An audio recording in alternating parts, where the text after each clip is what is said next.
Lots of sitting in chairs can really tighten the front of our hips, and if you stand up and you really feel that pull in the front, then the side bent sit position on the ground is a brilliant antidote. Just even sitting on the ground in this position really starts to open out those hip muscles. To get into this position, start with your knees bent, posting your hands behind you, and take your feet really quite wide, unusually wide, and then drop both knees down to the same side until you can turn your torso to try to land the knees. If it's too much of a struggle to land the knees, then getting a cushion and putting it underneath that outside hip can really help for you to be more relaxed in this position. And don't forget, we want to be in this position and then move over to the other side to get different movement into each hip. And just notice which side feels better, which side feels worse, whether you're pulled, and putting in a cushion, as I say, to really help being in this sitting position. But also unwinding some of that tension by doing some nice movement in this position is a great thing. So even just adding some reaching. So imagine you've got some washing in front of you and a pile that you're having to separate out into different piles.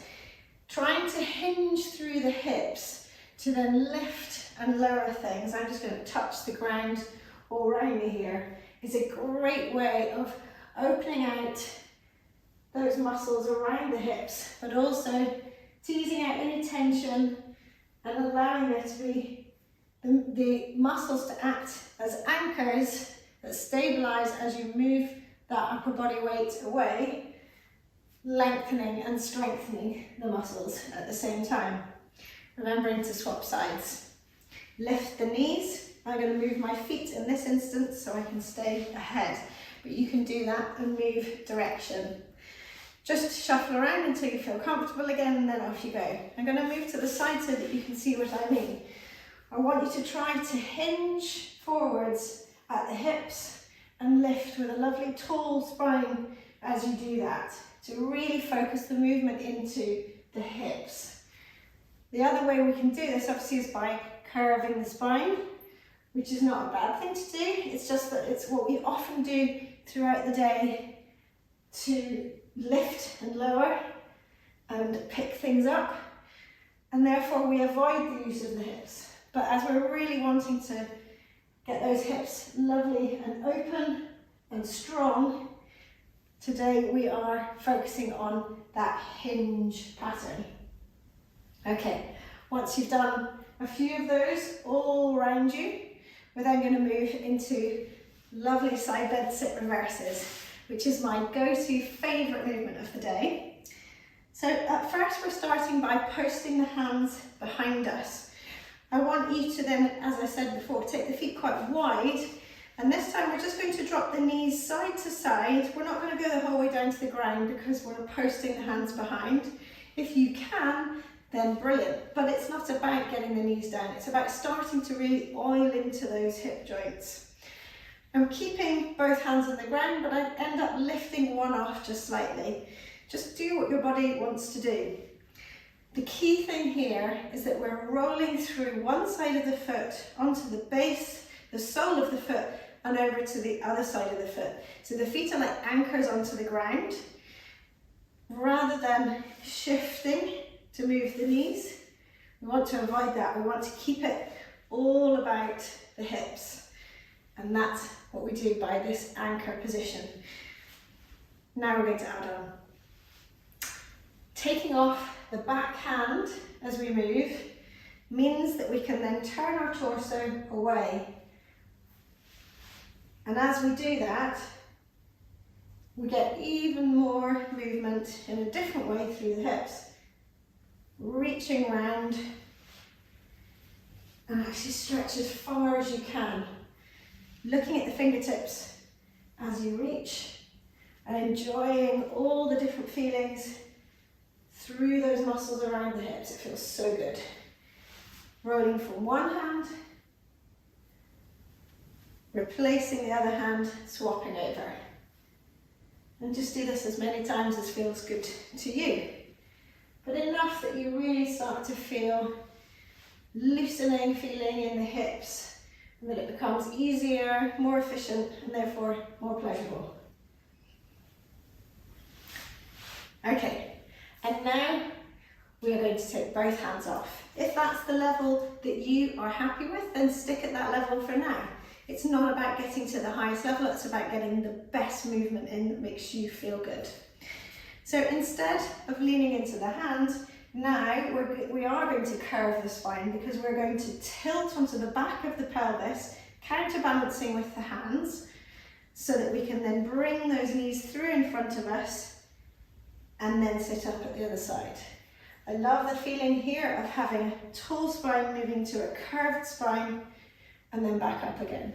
Try to be as relaxed in the upper body as you can, really using that core to avoid toppling over, and obviously working against the weight of those legs, side to side. With this one, you will always travel forward, so move back if you need to. Remembering, anchor those feet as far as possible. Curve and lower. Lift and lower. Oh, it feels so good. And now we're going to add on the hip hinge to lift up onto our knees into the awkward tall split kneeling position. I'm going to shift around so you can see this better. We're going to use the momentum of the knees coming over to then, and you may use a hand behind you. Always use props, bolster your body to help you get into a movement pattern rather than saying, I can't do it. It's great to use an arm behind you, and as you continue and you get stronger, you can start to rely on it less. You can go to fingertips until you no longer need it. So as the knees come over, we're going to go back into that hip hinge pattern to then lift up into this awkward position through our legs, where the front leg is towards the other knee, and we're kind of making an L shape. When you're here, enjoy. It may feel a bit strange on the knees, you may need to pad out the knees, but just tilting that pelvis up by sense really gets a lovely feeling of opening out those hip flexors at the front. When you reverse, you can either put a hand down if you feel uncertain about the strength to come down, or you can try by counterbalancing with your arms, stick the bottom out so that you can really slow the descent, using those glutes and hips as brakes, which is just as strengthening as the other way. And then we curve the spine to lift over to the other side. Again, use a little bit of momentum, hinge at the hips, keeping that tall spine, sticking the bottom out, and then stretch at the top. And you'll feel a slightly different stretch as your legs are in a different position. Really nice. Now hinge again to lower down, counterbalance with those arms, or post an arm behind if you need to. And then do it a little bit more fluidly. Lift, lower, and then lift and lower.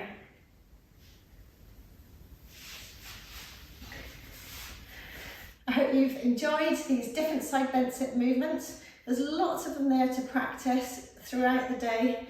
And certainly if you have had long stints sitting in a chair, this is such a nice thing to do for your hips or after a long car journey. I really hope you've enjoyed the video. Please like and subscribe.